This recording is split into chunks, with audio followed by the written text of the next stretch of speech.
इस वीडियो में हम लोग क्लास 9th मैथमेटिक्स के एक टेस्ट पेपर को डिस्कस करने जा रहे हैं। तो इस टेस्ट पेपर में कुल 20 प्रॉब्लम्स हैं। ये सारे प्रॉब्लम्स आपको शॉर्ट आंसर में मिलेंगे, मतलब कि जो आपके ऑब्जेक्टिव प्रॉब्लम्स होते हैं और 2 मार्क्स के। तो उन सारे प्रॉब्लम्स का यहाँ पे सोल्यूशन क्या होगा उसको हम लोग डिस्कस करेंगे यहाँ पे। तो आप लोग जल्दी जल्दी इसका आंसर चेक कर लीजिए। तो क्वेश्चन नंबर 1 है, √5 प्लस √7 का होल स्क्वायर करेंगे तो इसकी वैल्यू क्या आएगी। तो √5 प्लस √7 का होल स्क्वायर हम लोग करेंगे तो आपको लिखना पड़ेगा √5 का स्क्वायर प्लस √7 का स्क्वायर प्लस 2 इंटू √5 इंटू √7। तो √5 का स्क्वायर आपको मालूम है 5 होता है, √7 का स्क्वायर 7 हो जाएगा और ये हो जाएगा 2√35। रूट के अंदर अगर अलग अलग नंबर रहेंगे तो रूट के अंदर मल्टीप्लाई होता है। अब ये 7 और 12 लाइक टर्म में ऐड हो सकता है तो हो जाएगा 12 प्लस 2√35, ये हो जाएगा इसका आंसर। आप चाहो तो यहाँ पे 2 को कॉमन करके 6 प्लस √35 भी लिख सकते हो। तो ये आंसर लिखोगे तब भी सही है, ये लिख दोगे तब भी सही है। तो ये पहले का आंसर होगा। क्वेश्चन नंबर 2 है, the perpendicular distance of the point this from the x axis. अब यहाँ पे जब भी कोई आपको कोऑर्डिनेट दिया जाता है तो जो x की वैल्यू होती है ये होता है डिस्टेंस फ्रॉम y एक्सिस, और जो y की वैल्यू होती है ये होता है डिस्टेंस फ्रॉम x एक्सिस। तो आपसे पूछा हुआ है x एक्सिस से डिस्टेंस कितना होगा, तो आपको लिखना है 3 यूनिट। तो इसका आंसर है 3 यूनिट। क्वेश्चन नंबर 3 है, N isosceles right triangle has area 8 centimetre square, the length of its hypotenuse is. तो यहाँ पे सबसे पहले आपको बनाना है एक आइसोसेलेस राइट ट्राइंगल। ठीक है, आइसोसेलेस राइट ट्राइंगल का मतलब क्या हुआ, इसकी दो साइड बराबर होंगी और ये राइट ट्राइंगल होगा, इसलिए एंगल एक 90 डिग्री करना पड़ेगा। ठीक है, ये 90 डिग्री कर दिया। अब आपको मालूम है कि ये हाइपोटेनस होता है, हाइपोटेनस सबसे लंबी साइड होता है और हाइपोटेनस दो नहीं हो सकते किसी ट्राइंगल के अंदर। इसका मतलब हुआ कि जो इक्वल साइड होगा वो ये दोनों होंगे। ठीक है, तो अब इसको हम एज्यूम कर लेते हैं एक्स। और आपको मालूम है कि राइट ट्राइंगल के अंदर आप एरिया लिखते हो half into base into height, और बेस हाइट दोनों एक्स एक्स है। ये इक्वल टू लिख दोगे, एरिया की वैल्यू 8 दिया हुआ है इसलिए 8, और इसको सॉल्व करोगे तो एक्स स्क्वायर इक्वल टू आ जाएगा 16, मतलब एक्स की वैल्यू यहाँ पे है 4। ठीक है, और जब एक्स 4 होगा तो फिर हाइपोटेनस क्या आएगा आप यहाँ पे निकाल सकते हो पाइथागोरस थ्योरम से। तो जो AC का स्क्वायर है वो हो जाएगा AB का स्क्वायर प्लस BC का स्क्वायर, ये वैल्यू है 4, इसका स्क्वायर ये भी है 4, इसका स्क्वायर 16 प्लस 16 मतलब √32, इसको आप लिख सकते हो 4√2। तो AC की वैल्यू यहाँ पे आ जाएगा 4√2। ठीक है, तो यहाँ पूछा हुआ है हाइपोटेनस, हाइपोटेनस AC है, इसे आंसर लिख देना यहाँ पे 4√2। चलिए क्वेश्चन नंबर 4 है, if x equal to 2 plus √3 find 1 minus 1 by x. यानी आपको x माइनस 1 बाई एक्स निकालना है, तो सबसे पहले हम लोग 1 बाई एक्स निकालेंगे। तो 1 बाई एक्स जब लिखोगे तो आपको लिखना पड़ेगा 1 बाई 2 प्लस √3, और इसको हम लोग कर देंगे रेशनलाइज। तो 2 माइनस √3 से इसको रेशनलाइज करना होगा, तो ऊपर आ जाएगा 2 माइनस √3 और नीचे आ जाएगा 2 का स्क्वायर माइनस √3 का स्क्वायर। ये हो जाएगा 2 माइनस √3 और नीचे हो जाएगा 4 माइनस 3, मतलब ये आंसर होगा 2 माइनस √3। ठीक है, ये 1 बाई एक्स की वैल्यू है। अब आपको करना है यहाँ पे x माइनस 1 बाई एक्स। तो x की वैल्यू है 2 प्लस √3, फिर माइनस साइन, इसकी वैल्यू है 2 माइनस √3, इसी को सॉल्व करना है। ये हो जाएगा 2 प्लस √3। अब इस माइनस की वजह से इसका साइन बदलना है, इसलिए आएगा ये -2 और प्लस √3। ये -2 प्लस 2 कैंसिल होगा, इसका आंसर हो जाएगा 2√3। तो इसका आंसर 2√3 है। ठीक है, चलिए क्वेश्चन नंबर 5 पे। In triangle ABC and triangle DEF, AB equal to DE and angle A equal to angle D। दो ट्राइंगल हैं, एक ट्राइंगल आपके पास है ABC और एक ट्राइंगल आपके पास है DEF, इस तरीके से। तो इन दोनों में कह रहा है कि एंगल A एंगल D के बराबर है और AB DE के बराबर है, तो AB बराबर हो गया DE। तो कह रहा है कि अगर आप कांग्रुएंसी रूल यूज करोगे SAS, मतलब साइड, बीच वाला एंगल और उसके बाद फिर साइड, तो आपको बताना है कि कौन सा साइड किसके बराबर होगा। तो ये वाला साइड आपको यूज करना पड़ेगा, तो आपको लिखना है AC बराबर होगा DF के। तो AC इक्वल टू DF, ये वाला ऑप्शन सही हो जाएगा। क्वेश्चन नंबर 6 है, if 2x plus 1 is one factor of the polynomial this, then find the other factor.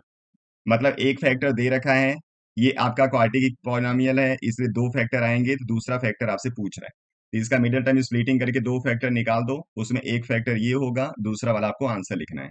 तो आप इसको लिखोगे 2x² minus x minus one equal to 0। 2 और 1 का मल्टीप्लाई कर दिया तो 2। अब इसका दो फैक्टर ऐसा बनाना है जिसको प्लस माइनस करके बीच वाला नंबर मतलब -1 आना चाहिए, तो हम लोग लिखेंगे 2 × 1। -1 लाने के लिए इसको -2 और इसको +1 लिखेंगे, तो आप लिखोगे यहाँ पे 2x² minus 2x plus x minus one.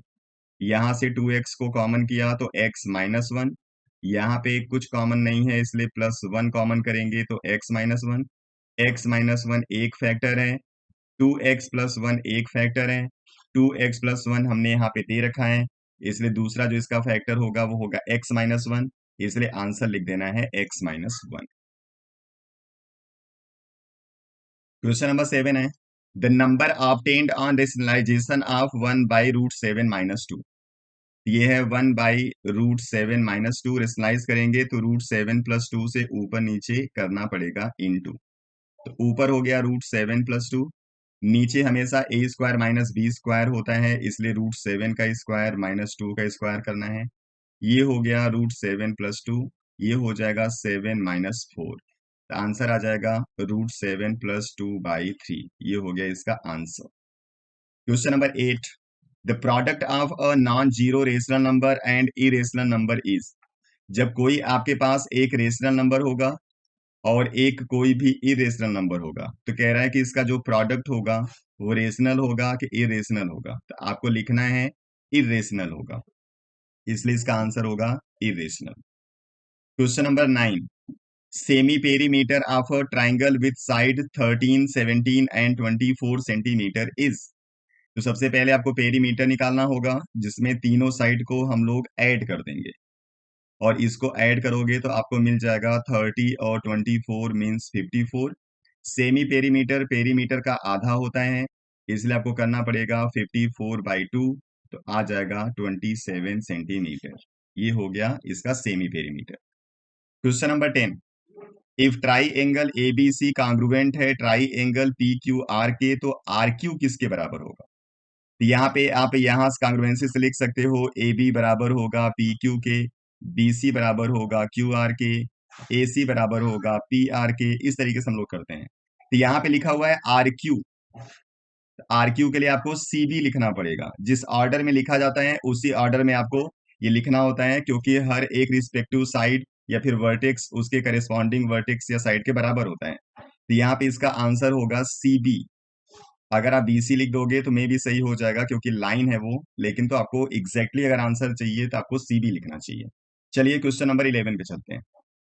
इन विच क्वाड्रेंट और axis do the point this and this लाई। तो एक पॉइंट यहाँ पे है -5 और 3। अब यहाँ पे x की वैल्यू नेगेटिव है और y की वैल्यू पॉजिटिव, और ये आपको मिलता है सेकेंड क्वाड्रेंट में, इसलिए इसका आंसर होगा सेकेंड क्वाड्रेंट। उसके बाद है एक 0 और -3। यहाँ पे 0 का मतलब x की वैल्यू 0 है, और जब x 0 होता है तो ये हमेशा आता है y एक्सिस पे, इसलिए दूसरे को लिखना है at y axis. Question number 12 है, what is the value of polynomial this if x equal to -1। तो यहाँ पे पॉलिनोमियल आपको दे रखा है 5x - 4x का स्क्वायर और +3। इसकी वैल्यू बतानी है, जहाँ पे x इक्वल टू आपको यूज करना है -1, तो 5 × -1 -4 -1 का स्क्वायर +3 करना है, ये हो गया -5 -4 इंटू -1 का स्क्वायर करने पे +1 आएगा, इसलिए +1 लिखना है यहाँ पे। ये हो गया -5 -4 +3 -9 +3 सॉल्व करोगे तो -6 आएगा, तो इसका आंसर है -6। क्वेश्चन नंबर 13 है, आपको बताना है P x plus P minus x अगर पी एक्स की वैल्यू है x+3। तो पी एक्स दे रखा है यहाँ पे x+3। जब आप लिखोगे p माइनस एक्स, तो इसका सिंपल सा मतलब क्या है कि इस इक्वेशन में जहां जहां x होगा वहां पे आपको माइनस साइन यूज करना पड़ेगा, तो हम इसको लिख देंगे -x+3। यहाँ पे इस 3 का साइन नहीं बदलेगा क्योंकि ये नंबर है, और आपको जहां जहां x होता है वहीं पे आपको ये वैल्यू डालनी होती है, ठीक है। अब इन दोनों को ऐड करना है, तो लिखोगे x+3 -x+3, ये -x+x कैंसिल होगा और आंसर आ जाएगा 6, तो इसका आंसर है 6। क्वेश्चन नंबर 14 है, if four angles of a quadrilateral are in the ratio this find all the angles. तो कोई भी आपके पास क्वाड्रिलेटरल होगा तो इसके सभी जो एंगल होंगे इसका सम होता है 360। यहाँ पे एंगल रेशियो में दिया हुआ है इसलिए आप इसको लिख सकते हो 3x, 5x, 9x और 13x। इन सबको ऐड करके 360 करना होगा आपको। तो लिखोगे 3x plus 5x plus 9x plus 13x equal to 360। इनको ऐड करोगे तो आ जाएगा 30x equal to 360। x equal to आ जाएगा यहाँ से 12। अब 12 से इन सबको मल्टीप्लाई कर दो, सारे एंगल आ जाएंगे। ठीक है, तो एक आ जाएगा 36, ये आ जाएगा 60, ये आ जाएगा 108 और ये आ जाएगा 6 और 156। ये 156 हो जाएगा। ठीक है। Question number 15, is zero a rational number? Why. Zero को हम लोग लिख सकते हैं 0/1। अब जैसे 0/1 करोगे मतलब ये p/q के फॉर्म में हो गया, जहां पे q जीरो नहीं होना चाहिए और q जीरो यहाँ पे है नहीं। और ऐसा कोई भी कंडीशन शो होता है जिसमें नंबर को p/q के फॉर्म में हम लिख सकते हैं, जहां पे q जीरो नहीं होगा तो वो सारे नंबर रेशनल नंबर होते हैं। तो जीरो को हम ऐसा लिख पा रहे हैं इसलिए आपको बोल देना है कि जीरो रेशनल नंबर है। ठीक है। क्वेश्चन नंबर 16 है, the linear equation 3y plus 5 equal to 0 has. जब कोई भी इक्वेशन आपको दिया जाएगा और उसमें वेरिएबल केवल एक रहेगा तो इसका हमेशा केवल सिंगल आंसर आता है, मतलब कि यूनिक सोल्यूशन। यूनिक सोल्यूशन मतलब वन सोल्यूशन, इसलिए आपको लिख देना है यहाँ पे वन सोल्यूशन। जब इक्वेशन आपका टू वेरिएबल का होता है तो वहां पे इन्फिनाइट नंबर ऑफ सोल्यूशंस आते हैं, तो अब वहां पे आपको इन्फिनाइट या मेनी लिखना होगा। वन वेरिएबल का रहेगा तो हमेशा आपको लिखना है one solution. Question number 17, coefficient of x in the expansion of this. अब यहाँ पे आप x का कोफिशिएंट 1 यहीं से देख के नहीं लिखोगे क्योंकि इसका पावर 3 है, तो सबसे पहले इसको आपको एक्सपेंड करना पड़ेगा। तो एक्सपेंड करने के बाद जो नंबर आपको मिलेगा वहां पे x का कोफिशिएंट आपको लिखना पड़ेगा। तो चलिए सबसे पहले इसको एक्सपेंड कर देते हैं। तो इसको एक्सपेंड करने से पहले आपको मैं आइडेंटिटी बता देता हूँ। x प्लस वाई का होल क्यूब इक्वल टू होता है x cube plus y cube plus 3xy in bracket x plus y. अगर इसको अंदर मल्टीप्लाई करके लिखना चाहोगे तो यहाँ पे आ जाएगा 3x² y प्लस 3xy²। इसी फॉर्म में इसको हमको ब्रेक करना है। तो x की जगह x है और y की जगह है 3। इसका क्यूब करोगे तो हो जाएगा x क्यूब प्लस 3 का क्यूब करोगे तो 27 plus 3 into x into 3 bracket में x प्लस 3। अब इसको अगर अंदर मल्टीप्लाई कर लोगे तो ये हो जाएगा x क्यूब प्लस 27 प्लस ये 9x है और 9x का इसके साथ मल्टीप्लाई करोगे तो आएगा 9x²। और 9x का इसके साथ मल्टीप्लाई करोगे तो आ जाएगा 27x। अब यहाँ पे कोई भी लाइक टर्म नहीं है इसलिए यही आंसर होगा। और इसमें आपको चेक करना है क्या, कोफिशिएंट ऑफ x। x यहाँ पे है, इसका कोफिशिएंट है 27 इसलिए आंसर हो जाएगा इसका 27। Question number 18, find area of an isosceles triangle having unequal sides as 12 and each of the equal side as 24। एक आपके पास आइसोसेलेस ट्राइंगल जिसमें जो दो इक्वल साइड हैं वो 24 सेंटीमीटर की हैं, तीसरा साइड 12 सेंटीमीटर का है और आपसे एरिया पूछा हुआ है। ठीक है, तो सबसे पहले पेरीमीटर लिखेंगे, इन तीनों को ऐड करना पड़ेगा। तो 24 48 और 12 ऐड करोगे तो 60 हो जाएगा। तो सेमी पेरीमीटर यहाँ पे आ जाएगा, इसका हाफ मतलब 30। अब हम हीरोन्स फार्मूला लगाएंगे तो यहाँ पे लिखेंगे s मतलब 30 मल्टीप्लाई s माइनस a मतलब 24 माइनस करोगे तो 6 आएगा, फिर दूसरा 24 माइनस करोगे तो फिर 6 आएगा और 12 माइनस करोगे तो आएगा 18। ठीक है, चलिए अब इसको और सिंप्लीफाई कर देते हैं। ये 6 का पेयर बन चुका है इसलिए एक 6 बाहर कर दिया। इसको लिख सकते हैं हम लोग 3 इंटू 2 इंटू 5। इसको लिख सकते हैं 9 इंटू 2। ठीक है, ये 2 बाहर हो गया, पेयर में है, 9 का 3 बाहर हो जाएगा तो 6 2 और 3 बाहर हो चुका है, अंदर बच गया एक 5 और एक 3 जो कि होगा 15। ये हो जाएगा 36√15 सेंटीमीटर स्क्वायर, ये इसका आंसर होगा। ठीक है, क्वेश्चन नंबर 19 है, give the equation of the line passing through this. एक इक्वेशन बताना है किसी भी लाइन के लिए जो इस पॉइंट से पास होगा और इस पॉइंट में x कितना हो गया 2, y कितना हो गया 14। यानी कि आपको एक इक्वेशन लिखना है जो x इक्वल टू 2 और y इक्वल टू 14 को सेटिस्फाई करेगा।